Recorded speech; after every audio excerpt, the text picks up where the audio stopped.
中层变频器更换正弦变频器。RST 是电源进项 ，UVW 是电机出项。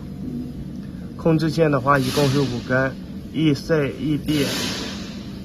接的是一个变频器长臂触点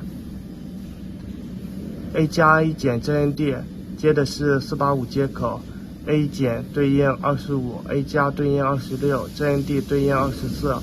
如果是6080 BTV 的话 ，A 减对应 A 减，A 加对应 A 加。ZND 对应485接口接地。屏幕上需要修改的参数，点开菜单进入硬件参数，确定一下变频器故障是不是接的是长臂，如果不是的话，在这里修改。进入主机变频，在第3页。主机变频器型号，把 T9000 修改成 EM500，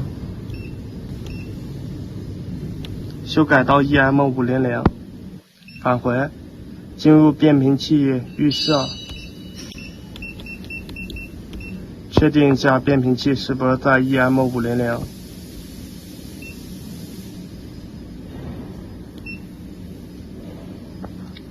现在修改就修改完了。